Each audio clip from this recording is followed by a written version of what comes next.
World football is full of larger than life characters men who never seem to be too far away from the back pages for all the wrong reasons. So I'm gonna tell you top bad boys who have more or less succeed in football. Number 10, Wayne Rooney. Rooney has been one of the most important and prolific players for both Manchester United and England's national team in the last couple of years. His football style is aggressive and unpredictable, while his speed and reaction on the field have often left his opponents mesmerized. Much like on the field, Ronnie has proven the same temper in real life with the media scandals and public fights over the years. From being convicted for drunk driving and subsequently fired by Everton FC to being involved in several sex scandals outside his marriage, Ronnie meets all the essential characteristics of a bad boy.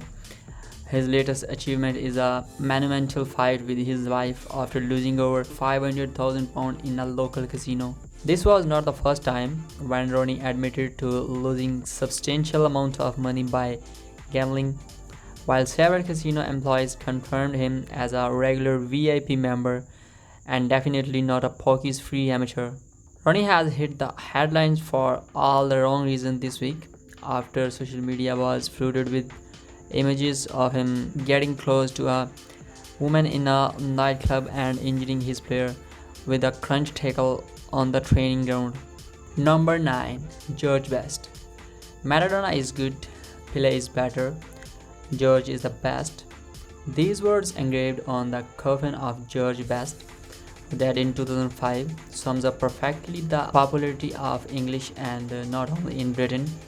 Manchester United player with great talent, Best was also a heavy smoker and alcoholic.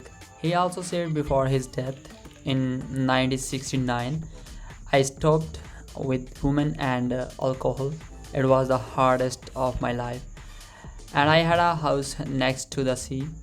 But to reach the beach, you had to pass a bar. I never saw the sea.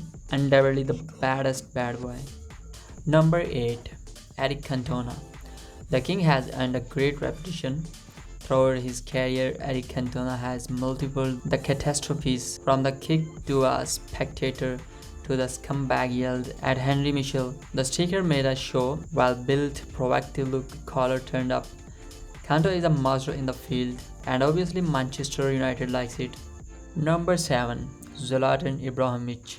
Just like Eric Cantona, Zlatan Ibrahimovic knows how to be arrogant, whether in Sweden, the Netherlands, Italy, Spain, or France. The Scandinavian giant has the same strategy, putting humiliation at the center of everything. A renowned, unmatched bad boy.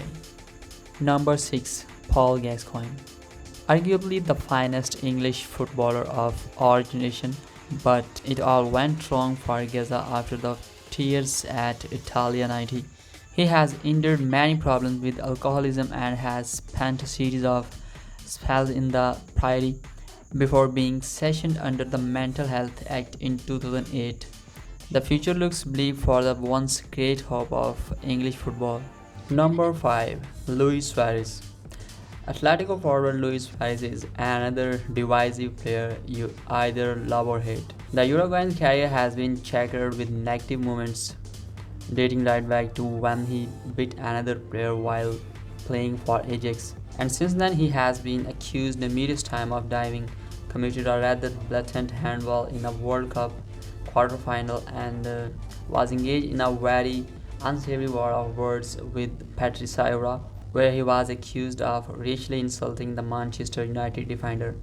On 21 April 2013, Suarez beat the arm of Chelsea defender Benzila Ivanovic whilst Liverpool were hosting Chelsea at Anfield in the Premier League.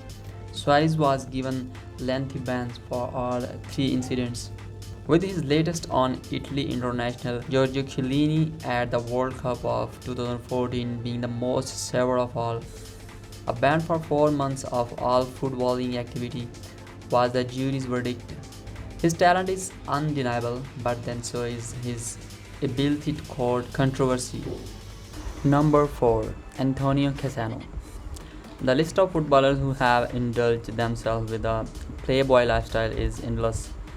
but Antonio Cassano perhaps topped the lot. A self-destructive hothead with a penchant for food and sleeping with women, as well as an array of questionable courts, Cassano lived the high life until the luxury took an explosive toll. Well, apparently, the Italians have really bad temper. After Gattuso and Balotelli, Antonio Cassano comes to fill our list of bad boys, constantly stopped by the police and always at the heart of huge controversies. The former Milan player could find a much better career if he had been less tempered. However, his talent still allowed him to play at Real Madrid. Number 3. Adam Johnson. While for some others on this list of football's bad boys, there is some levy or some sympathy for living a wild life, there is not a lot of compassion for Adam Johnson, although some believe he did get an overblown jail sentence. Once regarded as one of England's brightest talent, earning a transfer to Manchester City in 2010, the winger has sunk to the deepest depths. In 2014, while married and his wife pregnant, the now 33-year-old went to meet with the 15-year-old female fan and subsequently kissed her in his car. The police later even found animal pornography on his computer, and a court psychiatrist for the defense found Johnson to be socially and psychologically immature and stated that there was no evidence that Johnson had a sexual attraction to prepubescent children, making his case all that more peculiar. Johnson was sentenced to 6 years in jail, although he was released in 2019 after serving half his sentence. Number 2. Joey Barton. Well known to our dear and loving League One, Joe Barton is a real bad boy because he is always irritating to his opponents. And once at Newcastle, the former Marseille squeezed a lighted cigar into the eye of Usman Dabu. Number 1. Mario Balotelli. There is no way Mario Balotelli could have escaped this list among the bad boys of soccer. Since the beginning of his career, the Italo-Ghanaian is more popular for his behavior than for his talent on the field. Balotelli knows how to entertain us, that's for sure. A bad boy that has not yet managed to find balance between his character and skills. So guys, that's it, that's all. Please like the video and hit the subscribe button for more football related videos. Thank you.